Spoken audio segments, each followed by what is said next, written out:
এলাকায় বাজেটের যে প্রভাব সেটা তো অবশ্যই পড়ছে।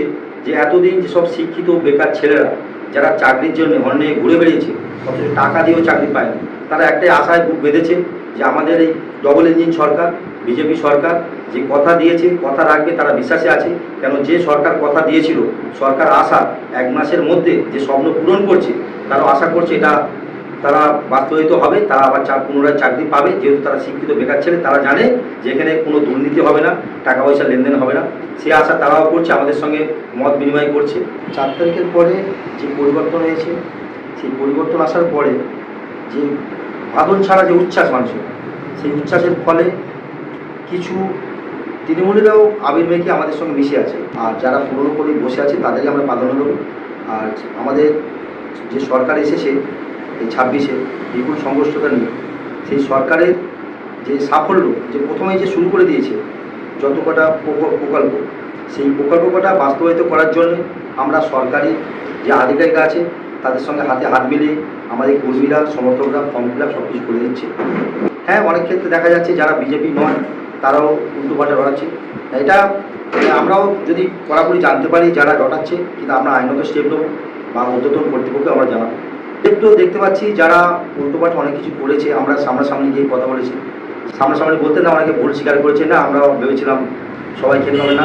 আমরা যে তৃণমূলীদের জন্য যে দরজা বন্ধ, যে আমরা অন্যান্য যারা দুষ্কৃতি বা যারা দুরাচার করেছে, সিন্ডিকেট কাজ করেছে, তাদের আমরা যে সঙ্গে নিই, সেটা এখনও পর্যন্ত আমাদের স্ট্যান্ডে আছে। কারণ আমাদের জেলা নেত্রী মাননীয় সোমা ঘোষ সে যা নির্দেশ দিয়েছে তার নির্দেশ মতো আমরা চলছি। অবশ্যই লক্ষ্য রেখেছি, কেন আমাদের বিজয়ের পরে ঠিক 1 সপ্তাহ পরে অবৈধ একটা এখানে খালের উপরে অবৈধ নির্মাণ হচ্ছিল। আমরা ইরিগেশন দপ্তরে সঙ্গে সঙ্গে ইনফর্ম করেছিলাম, করে সেখানে থানা পুলিশ করেছে। তারপরেও যখন অবৈধ নির্মাণে কলম তুলছিল, আমি নিজে গিয়ে ছেলেপুলে নিয়ে গেছি, কলম ওখানে ভেঙে দিয়েছি, তারপর অবৈধ নির্মাণ করতে দিইনি। আর যে পরবর্তী পদক্ষেপ যে আমাদের হাতে শুনেছি, কিন্তু যে প্রকৃত হচ্ছে কি আমরা এখন দেখিনি, যে পরবর্তী পদক্ষেপ কী নেওয়া যাবে জেলা নেতৃত্বের সঙ্গে আলোচনা করি বা প্রশাসনকে বলি, সেই ব্যাপারে তারপরে আমরা মতামত দিতে হবে। বিজেপি সরকার আসার পরে উন্নয়ন কাজ বলতে গেলে ম্যাক্সিমাম তৃণমূল পরিচালিত পঞ্চায়েতগুলোর প্রধান, উপপ্রধান প্রত্যেকটা দুর্নীতির সঙ্গে জড়িত ছিল। তারা তো ভয় এলাকায় আসেনি, পঞ্চায়েতে যায়নি বেশিরভাগ জায়গায়। আমরা পঞ্চায়েতের সঙ্গে কথা বলে, পঞ্চায়েত আধিকারিকদের সঙ্গে আলোচনা করে, যেসব তৃণমূলের সদস্যরা বাড়ি বাড়ি বসেছিল তাদের আমরা ডেকে যাতে পঞ্চায়েত সুষ্ঠুভাবে পরিচালনা করা যায়, যাতে সাধারণ মানুষগুলো তাদের পরিষেবা পায়। কেন সামনে বর্ষা আসছে, সেই পরিষেবাগুলো যদি না করা যায়, সবথেকে বেশি প্রবলেমে পড়বে কারা? সাধারণ মানুষরা। তার জন্য আমরা নিজেরা পঞ্চায়েতে আমাদের নিজস্ব একটা করে কমিটি করেছি, জেলার নির্দেশে 5 জনের। তাদের সেই কমিটি আমাদের দেখভাল করছে, ওদের সঙ্গে নিয়ে যাতে উন্নয়ন কাজটা করা যায়। কেন আমরা এখানে ভেদাভেদ করবো না, কেন যখন ওদের পঞ্চায়েত মেয়াদ শেষ হবে তখন আবার ভোট হবে, ঠিক আছে, কিন্তু এখন আমাদের আগে চাই উন্নয়ন। কেন উন্নয়নে কোনো কেউ কিছু না বাধা সৃষ্টি করতে পারে, তাদের কাঁধ মিলে তাদের পাশে থাকে, সেটাও আমরা করছি। এই নয় যে আমরা তাদের সাথ দিচ্ছি, শুধু আমরা উন্নয়নের জন্যে তাদের পঞ্চায়েতে আসতে বলছি, যাতে পঞ্চায়েতের কোনো কাজে না বিঘ্ন করে। দেখেছি আমরা ঘরের লিস্ট পেয়েছি, বিশেষ করে আমার এই মণ্ডলে 5 নম্বর মণ্ডলের মধ্যে পড়ে নর্থ বাওয়ালি, সাউথ বাওয়ালি, ডিলাইপুর, কাশিমরামপুর অঞ্চলে।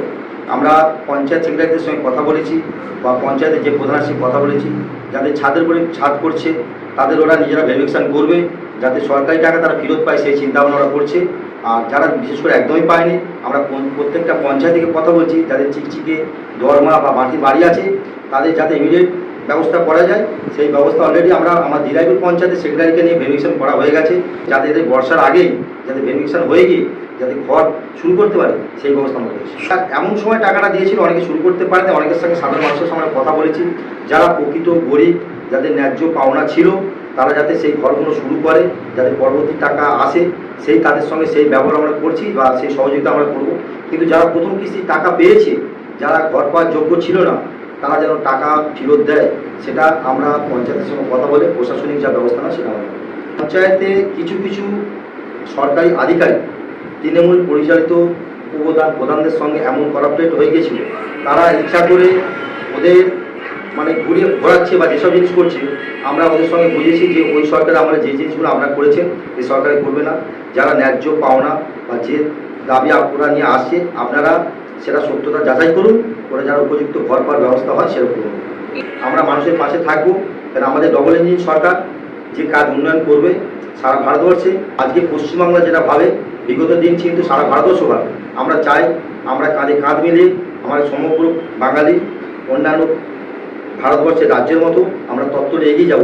কিন্তু আমাদের অঙ্গীকার থাকবে আমরা আজকে যেটা করব সেটা সমগ্র ভারতবাসী করবে। কেন স্বাধীনতা সংগ্রামী থেকে শুরু করে প্রতিটা মনীষীর কিন্তু পীঠস্থান ছিল আমাদের ওয়েস্ট বেঙ্গল।